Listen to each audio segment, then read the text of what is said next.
The stars had always called to humanity, but when the Valkyrie came, those same stars became a prison 300 years ago. The alien vessels had appeared in Earth's sky without warning, their massive ships blocking out the sun and casting shadows over entire continents. And humanity had looked up in wonder and terror at the beings who would change their fate forever. The Valkyrie were tall and slender creatures, with skin like polished silver, and eyes that glowed with a cold blue light. And they moved with the arrogance of beings who had never known defeat in 10,000 years of conquest across the galaxy. They did not come to negotiate or to learn about human culture or to establish peaceful relations between species. No, they came with a simple message that echoed across every communication channel on Earth. Surrender or be destroyed. Humanity had no choice, for the Valkyrie fleet numbered in the thousands, and their weapons could turn cities to ash in seconds. And so the leaders of Earth knelt before their new masters and accepted the chains of servitude. But the Valkyrie were not interested in slaves who worked in fields or servants who cleaned their homes, for they had machines and lesser species for such simple tasks. And what they wanted from humanity was something far more valuable. They wanted builders. The Valkyrie had conquered many worlds and absorbed many technologies. But somewhere in their long history, they had lost something important. They had lost the ability to create, to innovate, to look at a machine and imagine how it could be better. They were users of technology, not makers of it, and their empire had grown stagnant while their ancient ships slowly fell apart, and their weapons became outdated compared to younger civilizations when they conquered Earth. They discovered that humans were different from any species they had encountered before, for humans could not just follow blueprints and assemble parts. They could understand the soul of a machine and make it sing within the first decade of occupation. Human engineers had improved Valkyrie reactor efficiency by 40%. Human programmers had rewritten navigation systems to be faster and more accurate.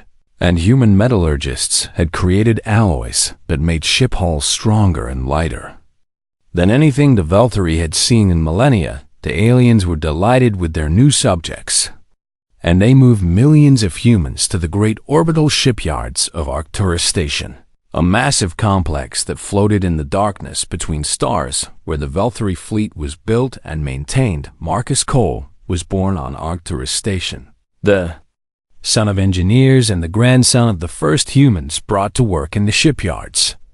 And he had never seen Earth except in pictures and old videos that the workers shared in secret. He grew up with the smell of welding sparks and the hum of reactor cores.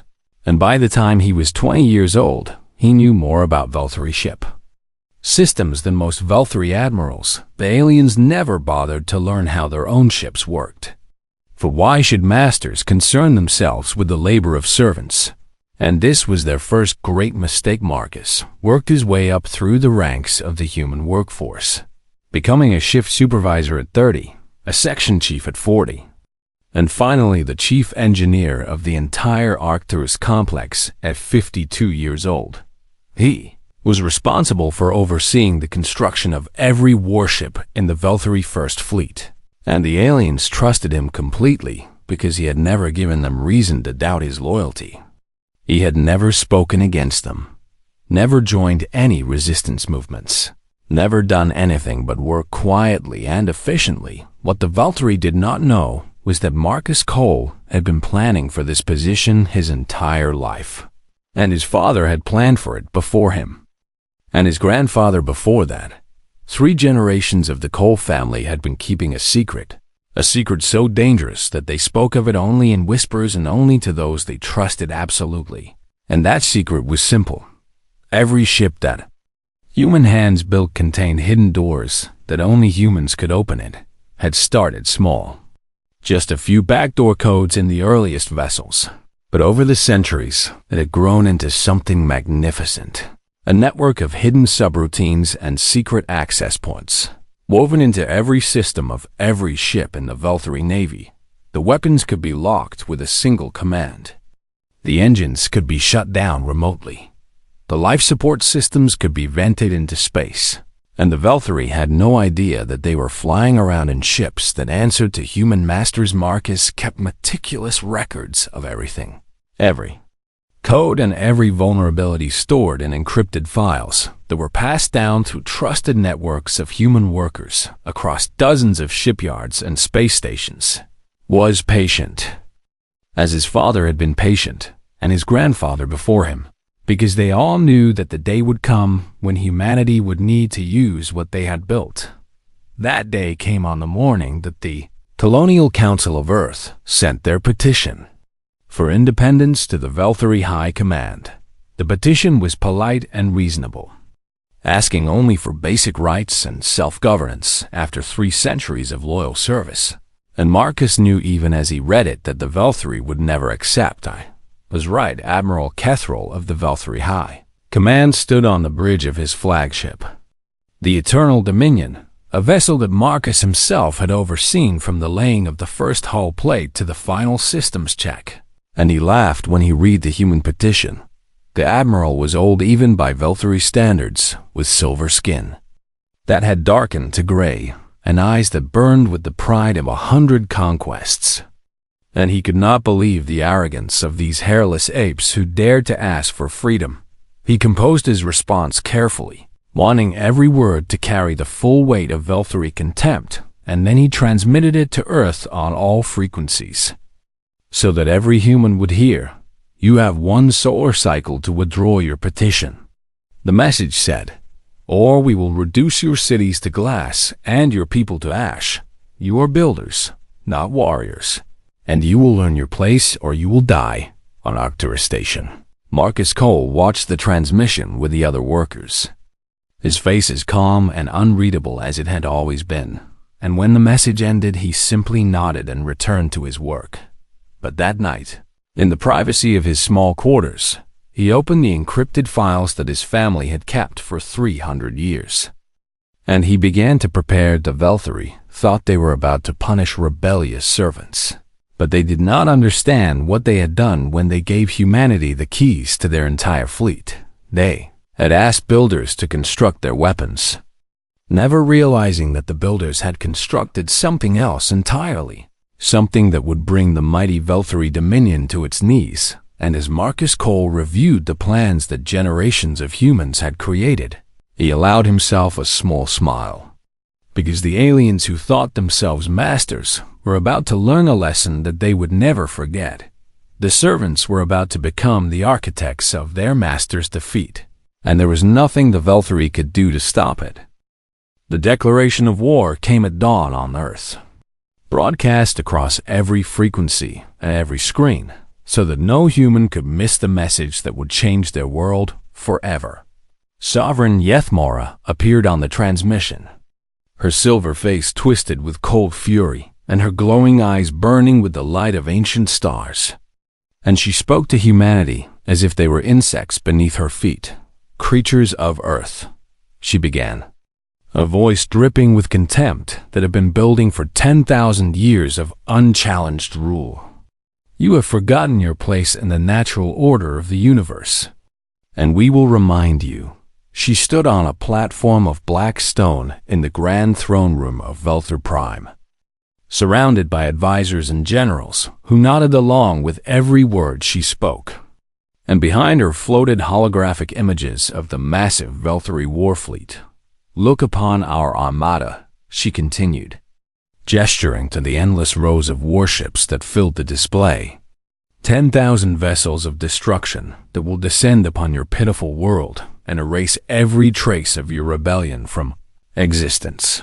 The transmission played in homes across every continent on Earth, in underground bunkers where resistance fighters gathered in secret, in the orbital stations where human workers had served their alien masters for 3 centuries. Children watched with their parents, not fully understanding what was happening, but sensing the fear that filled the room.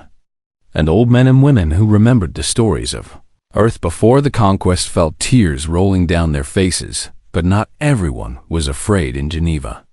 Deep beneath the ancient city, in a bunker that officially did not exist, the United Human Council had already assembled before the transmission began. Because they had known this moment was coming for a very long time, General Amara Okonkwo stood at the head of the long table. A woman of 60 years, with close-cropped gray hair and eyes that had seen both the worst and the best of what humanity could do. And she watched the High Sovereign's speech with her arms crossed, and her expression unreadable around her sat the leaders of human resistance cells from every occupied world.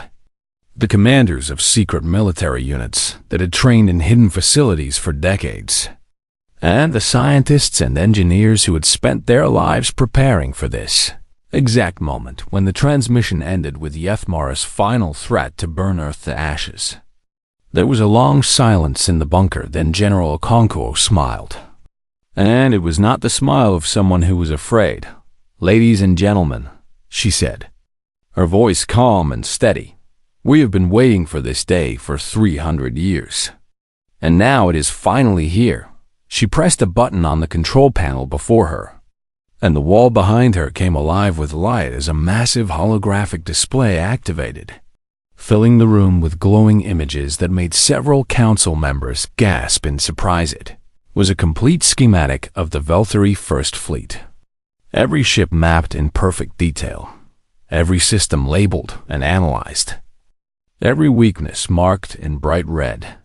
And at the center of the display was the flagship, Eternal Dominion, with its hidden vulnerabilities highlighted for all to see. "They think they are going to war with servants," Okonkwo continued, walking along the display and pointing to various ships as she spoke. "They think they are attacking a species that has no weapons and no fleet, and no hope of survival." She turned to face the council, and her eyes burned with a fire that matched anything the Velthari could produce. "They are wrong." She explained everything. The centuries of secret planning, the hidden codes embedded in every Velthari ship, the network of loyal humans spread across every shipyard and space station in the enemy empire. And the council listened in stunned silence as they realized the scope of what their people had accomplished. "Every ship in their fleet was built by human hands," she said. "And every ship in their fleet answers to human commands. They handed us the keys to their own destruction, and they were too arrogant to even notice on Arcturus Station." Marcus Cole received a coded transmission at exactly midnight. 3 simple words that he had been waiting his entire life to hear. "Prometheus is awake." He read the message 3 times, then deleted it and began the work that would take the next 72 hours. Activating sleeper agents in every section of the station, distributing encrypted codes to trusted workers, and preparing the systems that would bring the Velthari war machine to its knees. Similar scenes played out across the galaxy as human workers who had served faithfully for decades suddenly revealed their true purpose. And the network that had been built in secret over 300 years came alive with activity on the mining colony of Theta 7. A human supervisor named Sarah Chun gathered her team in a storage room and distributed weapons that had been hidden in cargo containers for 20 years on the fuel depot above the gas giant Kronos. A human technician named David Park uploaded a virus into the station's communication array that would disrupt Velthari fleet coordination for hours on a dozen shipyards and 100 space stations. Humans who had been dismissed as nothing more than useful tools began to show their true faces. And the Velthari had no idea what was coming back on Earth. General Okonkwo addressed the planet through a broadcast that reached every human still living on their homeworld. And her words were chosen to inspire hope in hearts that had known only fear for 3 centuries. "People of Earth," she said, "for 300 years we have served our conquerors. We have built their ships, maintained their weapons, and kept their empire running. And they thought this made us weak." She paused, letting her words sink in before continuing. "They were fools. Because while we built their fleet, we also built something else. We built a plan, we built a network, we built the tools of their defeat. And now the time has come to use them." The response from humanity was immediate and overwhelming, as people who had hidden their anger for generations finally allowed themselves to believe that freedom was possible in cities across the planet. Resistance cells that had operated in secret for decades came out of hiding, and humans who had never dared to speak against their masters found their voices at last. The Velthari colonial administrators on Earth watched in confusion as the species they had dismissed as harmless servants suddenly transformed into something dangerous. And they sent frantic messages to the High Command warning that something was very wrong. But their warnings came too late. Admiral Kethril had already assembled his first fleet and set course for Earth, confident that his overwhelming force would crush the human rebellion in a matter of hours. And he had no idea that he was flying into a trap that had been 300 years in the making on the bridge of the Eternal Dominion. The Admiral reviewed his battle plans with his senior officers, pointing to the holographic display of Earth and explaining how they would position their ships for maximum devastation. "We will start with the major cities," he said, his voice cold with anticipation. "Then we will move to the smaller population centers. And when we are finished, the humans will understand that resistance to the Dominion is not just foolish, but suicidal." His officers nodded in agreement, their silver faces showing the same contempt for humanity that their species had displayed for 3 centuries. And none of them noticed the human maintenance workers, who moved quietly through the lower decks of the ship. Those workers carried no weapons and posed no obvious threat. But they had something far more dangerous than guns or bombs. They had knowledge and they had access. And they had been waiting for this moment their entire lives as the First Fleet jumped into hyperspace and began its journey toward Earth. Marcus Cole stood in a viewport on Arcturus Station and watched the ships disappear into the swirling light of faster-than-light travel. He thought about his father and his grandfather, about all the humans who had worked and planned and sacrificed to make this moment possible. And he whispered a promise to them that echoed through the darkness of space. "They are flying to their doom," he said quietly. "And they do not even know it." The war had begun, but it would not end the way the Velthari expected. Because for the first time in 300 years, humanity was ready to fight back. The Velthari First Fleet emerged from hyperspace above Earth in perfect formation. 2,400 warships arranged in concentric circles of death that blocked out the stars. Themselves, Admiral Kethril stood at the center of his bridge with his hands clasped behind his back, watching the blue and green planet rotate slowly before him. And he felt a surge of satisfaction at the thought of what he was about to do for 300 years. The humans had served the Dominion without serious incident, building ships and maintaining systems and generally being useful tools. But now they had forgotten their place, and it was time to remind them. "All ships report ready," his tactical officer announced, her silver fingers dancing across the control panel as data streamed across her screens. "Weapons are charged and targeting solutions are locked." The Admiral nodded slowly, savoring the moment like a fine wine, because he wanted to remember every detail of this day when he finally crushed human arrogance beneath the heel of Velthari might. "Open a channel to the planet," he commanded. "I want them to see their doom before it falls upon them."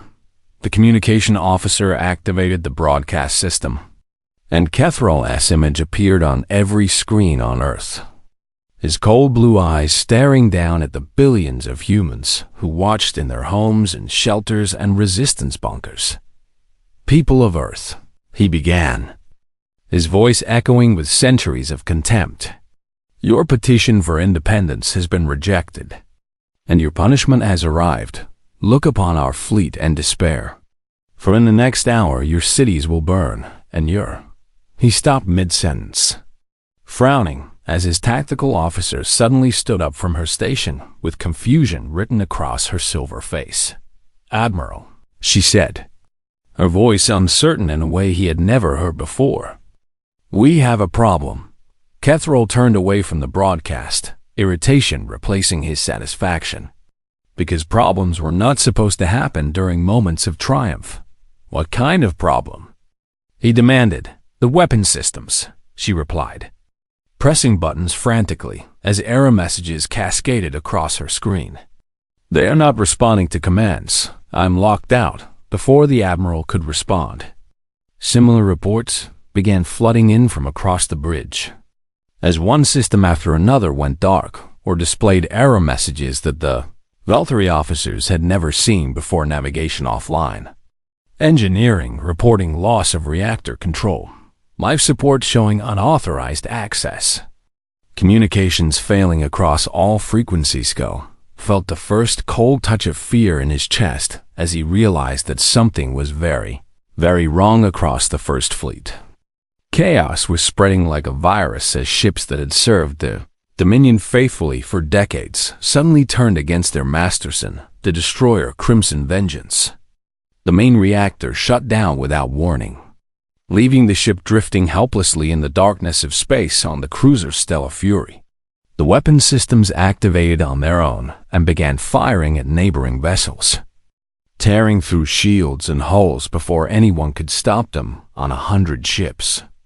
Airlocks cycled open in sections that held only Valtteri crew members, venting atmosphere into space and silencing screams that no one could hear.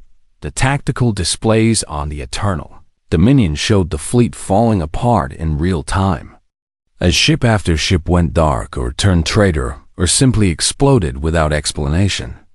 And Admiral Kethro watched in horror as his perfect formation dissolved into chaos. "What is happening?" he screamed, grabbing his tactical officer by the shoulders and shaking her. "Why are our ships attacking each other? Why are the systems failing?" Before she could answer, the main view screen flickered and a new face appeared. A human face that Kethro recognized immediately. Marcus Cole looked tired but satisfied, his weathered features illuminated by the glow of control panels in some distant location. And when he spoke, his voice was calm and steady. "Hello, Admiral," he said. "We have not met in person, but you know my work. I am the chief engineer of Arcturus Station, and I supervise the construction of the ship you are standing on." Kethro stared at the screen, unable to speak, unable to process what was happening. "Did you ever wonder," Marcus continued, "why human-built ships perform so much better than vessels constructed by other species? Why our reactors ran more efficiently? Why our weapons were more accurate?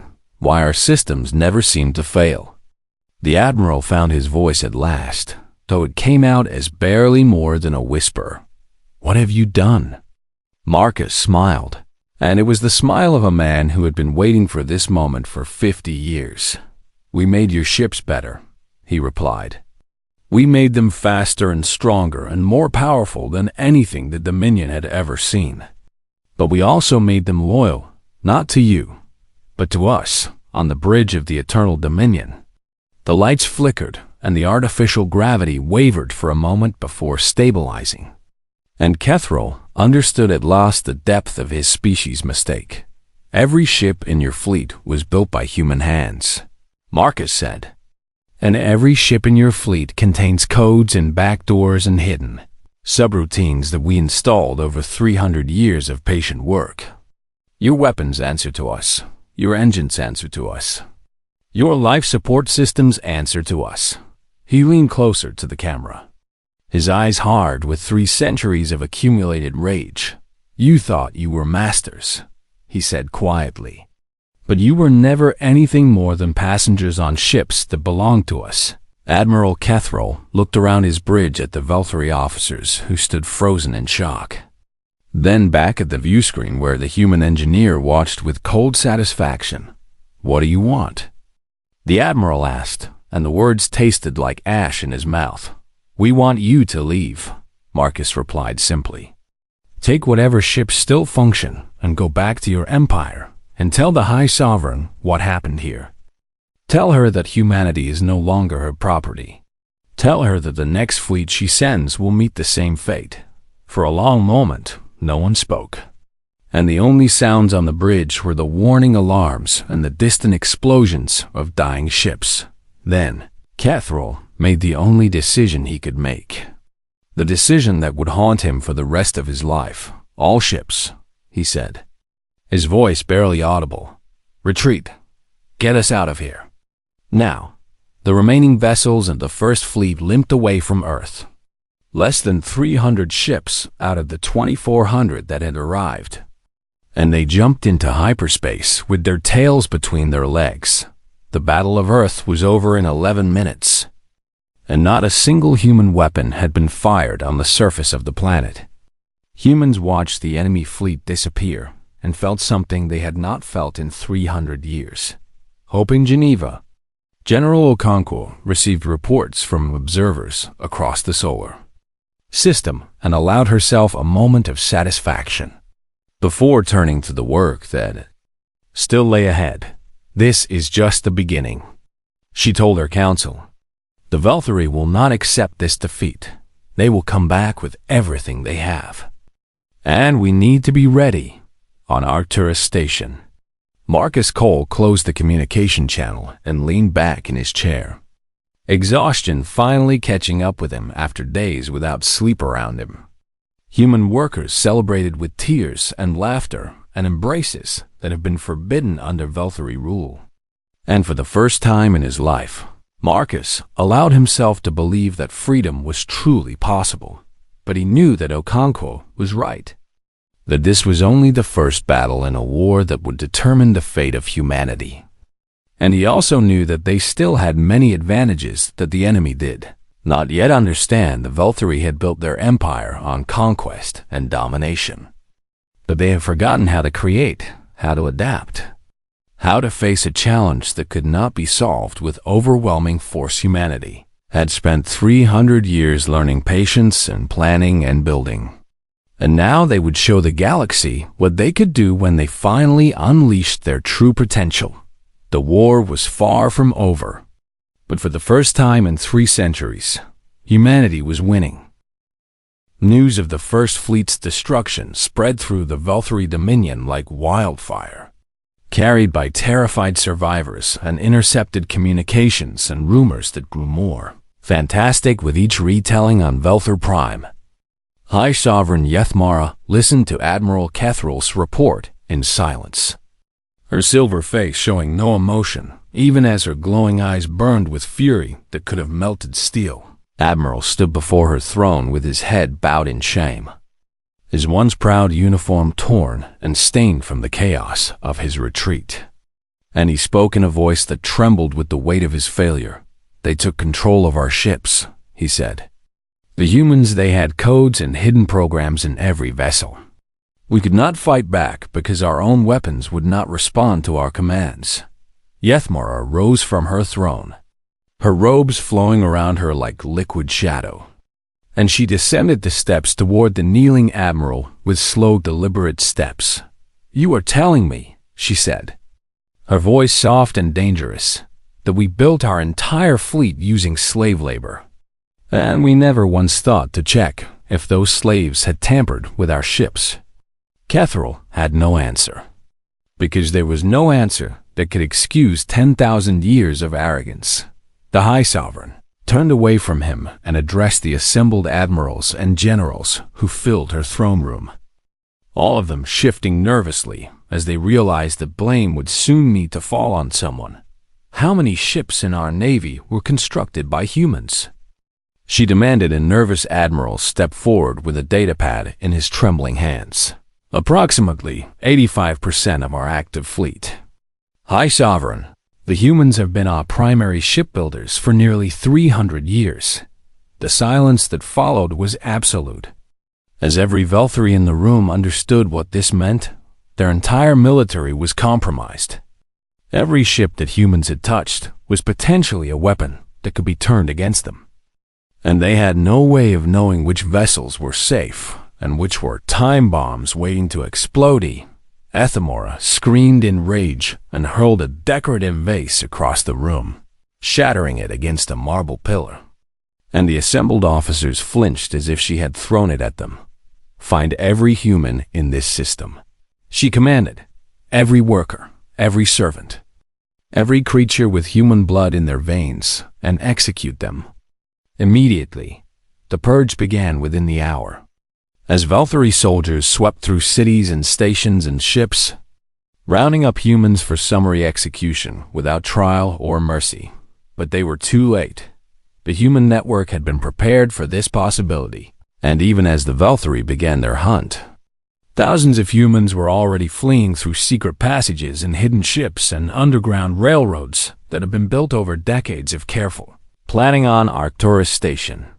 Marcus Cole led an evacuation that moved 30,000 human workers to safety in vessels that the Velthari had written off as scrap, but which human engineers had secretly restored and modified for exactly this purpose. Similar evacuations took place across the Dominion, as humans who had spent their lives pretending to be harmless servants suddenly revealed networks of resistance and escape routes that the Velthari had never suspected. Not everyone escaped, and the human losses were terrible, but enough survived to carry on the fight, and humanity was not content to simply survive in the asteroid belt of the Sol system, hidden from Velthari sensors by a combination of natural debris and advanced stealth technology. The first true human warships were being completed. These vessels had been under construction for over 50 years. Built in secret by human engineers who had diverted materials and equipment from Velthari projects without anyone noticing.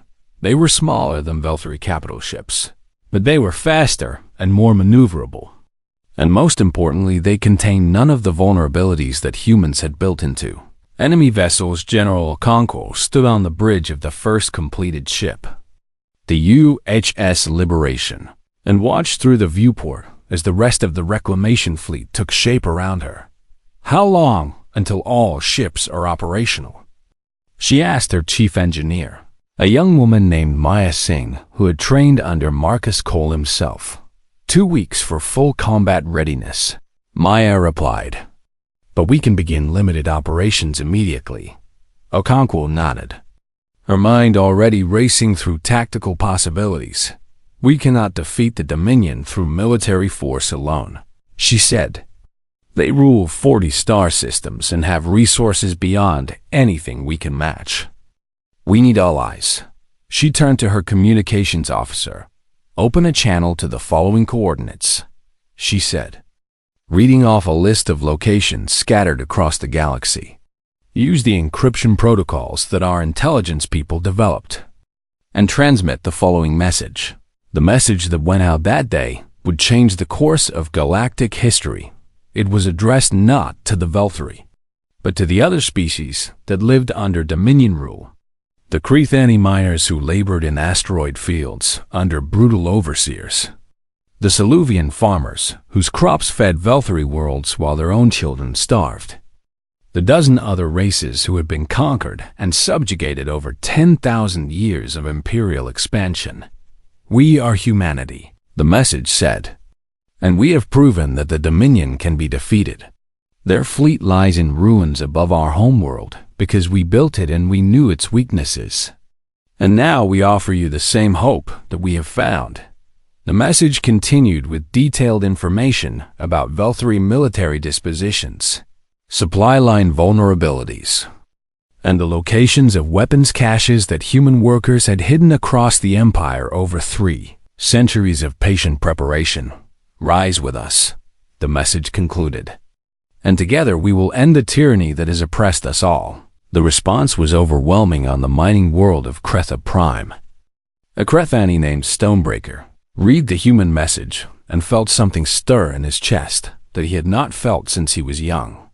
Something that the Velthari had tried to crush out of his people for generations. He gathered the other miners in the deep tunnels where Velthari overseers rarely ventured, and he showed them the message, and he asked them a simple question: "Are we ready to fight?" The answer came in the form of a roar that echoed through the tunnels like thunder. Similar scenes played out across the Dominion, as oppressed species who had long believed that resistance was hopeless suddenly realized that they were not alone. The Saluvians seized control of agricultural stations that fed entire Velthari fleets, cutting off food supplies to military outposts across 3 star systems. the crystalline beings of the Prism Collective, who had been forced to grow components for Velthari technology, used their unique abilities to sabotage communications networks throughout the Empire. The aquatic Delphini, whose ocean world had been drained to fuel Velthari ships, rose from the depths and overwhelmed the skeletal garrisons that had been left to guard them within 3 weeks. Rebellions had erupted on 17 worlds, and the Velthari found themselves fighting a war on dozens of fronts. Simultaneously, High Sovereign Yethmara raged and threatened and ordered executions. But nothing she did could stop the tide that was rising against her empire, and at the center of it all, the human reclamation fleet struck at targets that the Velthari could not afford to lose. Shipyards and fuel depots and communication relays that kept the Imperial war machine running. General Okonkwo planned each strike with precision, using intelligence gathered by human workers who had spent decades mapping Velthari weaknesses. And every victory added to the legend of human resistance that spread across the galaxy. They thought we were nothing but builders, she told her crew as they prepared for another mission. And they were right, we are builders. And what we have built is their destruction. The war was far from over, but the momentum had shifted. And for the first time in 10,000 years, the Velthari Dominion was afraid. They had conquered the galaxy through force and terror. But they had never faced an enemy that understood their empire from the inside out. An enemy that had spent 3 centuries learning every secret and preparing for this exact moment. The humans were coming, and they were not coming alone. The final battle began above Velthar Prime, the jeweled throne world that had ruled the galaxy for 10,000 years. Its crystalline towers and floating palaces glittering in the light of twin suns. High Sovereign Yethmara had gathered every ship that remained loyal and untouched by human hands. Ancient vessels pulled from museums, hastily constructed craft built by Velthari workers who had forgotten how to create. Anything that could fight without risk of human sabotage it was a pitiful fleet compared to what the Dominion had once commanded. Barely 300 ships facing an armada that had swelled to include vessels from a dozen liberated species. General Amara Okonkwo stood on the bridge of the UHS Prometheus, humanity's first true dreadnought, a ship designed and built entirely by human minds and human hands for this exact moment around her. The coalition fleet moved into position, human warships flying alongside Krathani cruisers with their massive mining lasers converted to weapons of war. Saluvian carriers launching swarms of fighters piloted by beings who had never known anything but servitude until 3 months ago. Vessels from the Prism Collective and the Delphini Alliance and half a dozen other species who had answered humanity's call. Marcus Cole stood beside the general, having left Arcturus Station to witness the end of the empire that had enslaved his family for 3 generations.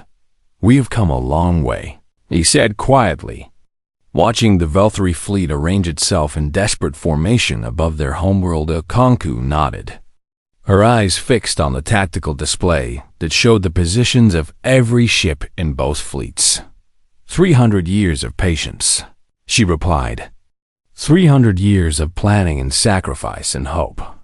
And now it ends here. The communication officer looked up from her station.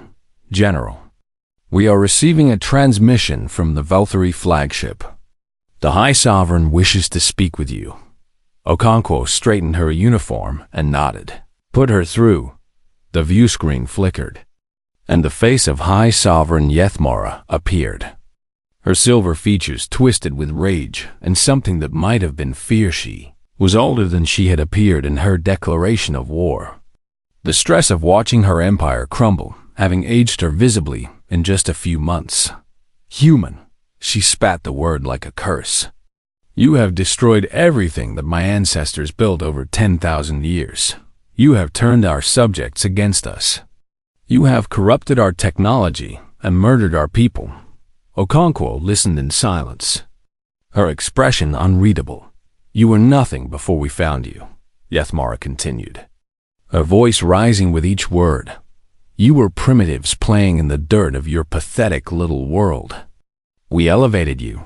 We gave you purpose. We taught you how to build the greatest ships in the galaxy. You're right, Okonkwo said. And her calm tone seemed to infuriate the High Sovereign even more. You taught us how to build. And that is why you are going to lose. She stepped closer to the screen, her eyes meeting Yethmara's glowing gaze without flinching. You conquered us because you saw builders, she said. Workers, tools to be used and discarded. You never saw engineers. You never understood that the people who build things are the people who understand how things work. She gestured to the fleet around her, to the ships crewed by species that had once been slaves. You handed us your entire civilization and asked us to make it stronger. So we did, and we made sure that strength answered to us. Not because we wanted to destroy you, but because we knew that someday you would force us to defend ourselves. Yethmara was silent for a long moment, her face showing emotions that Okonkwo had never seen on a Velthari before. Confusion and fear, and something that might have been the beginning of understanding. What do you want? The High Sovereign asked finally, and her voice was smaller than it had been, the arrogance draining away as she faced the reality of her situation. We want peace, Okonkwo replied. Not conquest, not revenge, not the destruction of your species. We want the freedom to build our own future. And we want the same for every other species in this galaxy. The battle that followed was brief and one-sided. Velthari fought with the desperation of beings who knew they were facing the end of everything they had known. But desperation could not overcome the advantages that the coalition forces possessed ships that had been designed by human engineers, maneuvered with precision that Velthari commanders could not match. Weapons that had been built by Krathani craftsmen struck with accuracy that turned the tide of every engagement. Tactics that had been developed by minds from a dozen different species exploited weaknesses that the Velthari had never known they possessed. When it was over, the Velthari fleet was destroyed, and coalition ships held orbit above the throne world that had ruled the galaxy for 10,000 years. But General Okonkwo did not order the planet's destruction. Instead, she transmitted a message to the surface, offering terms of surrender that were surprisingly generous. No executions, no occupation, no demands for tribute or territory. We are not conquerors, she said. We are not going to become the thing we fought against.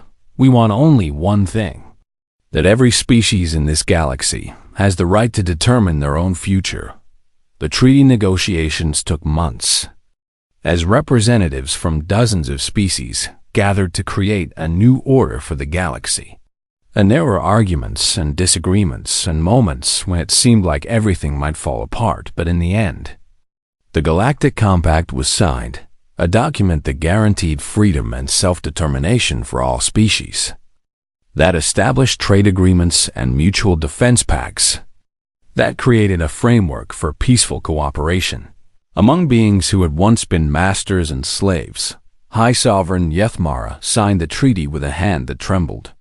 Whether from rage or relief or exhaustion, no one could tell. And when she looked at General Okonkwo, her eyes held something that might have been respect. You have changed everything, she said. The galaxy will never be the same. Okonkwo nodded. That was the point. Months later, Marcus Cole stood at a viewport on the orbital station that now served as the headquarters of the Human Colonial Authority. Watching ships from a dozen species moving through the traffic lanes of a galaxy at peace, a young ensign approached him. A woman barely out of the academy who had grown up hearing stories about the resistance and the liberation and the man who had held the keys to the Velthari fleet. Sir, she said, may I ask you a question? Marcus turned to face her, his weathered features softening into a smile. Of course. Do you think they will ever understand? She asked. The Velthari, do you think they will ever truly understand what happened, how they lost? Marcus was quiet for a long moment, considering the question carefully before answering. They thought building things was beneath them. he said finally. They thought creation was a lesser act than conquest. That the people who made things were worth less than the people who used things. He turned back to the viewport, watching a human freighter pass by a Velthari trading vessel. Both ships going about their business in a galaxy that had changed forever. They never understood the most dangerous thing in the universe is not a weapon, he continued. It is someone who knows how everything works. Someone who understands the systems that hold civilization together. Someone who has spent years learning every secret and every weakness. He smiled again. And there was a weight of history in that smile. The memory of his father and grandfather and all the humans who had worked and sacrificed to make this moment possible. They thought they were masters because they held the weapons, he said. But the weapons were made by us, and in the end, that was all that mattered. The ensign nodded slowly, understanding dawning in her young eyes. So we won because we knew how to build, she said. Marcus shook his head. We won because we knew how to think, he replied. We won because we never stopped planning, never stopped preparing, never stopped believing that someday we would have the chance to be free. He placed a hand on her shoulder, a gesture of connection between generations. Remember that, he said. Remember that the greatest power in the universe is not strength or wealth or weapons. It is knowledge. It is patience. It is the ability to understand how things work and to use that understanding to shape the future. The young woman nodded. And when she walked away, she carried with her a lesson that would define the rest of her life. Outside the viewport, the galaxy continued to turn. Stars that had witnessed 10,000 years of tyranny, now shining down on a universe that was learning to be free humanity, had gone from conquered servants to architects of liberation, not through force or violence, but through the patient application of skill and knowledge and the unbreakable belief that builders deserved to be free and somewhere in the depths of space, on worlds that were only now learning to govern themselves. Other species looked up at the stars and remembered the humans who had shown them that even the mightiest empire could fall. All it took was patience and knowledge and the courage to build something better. The end.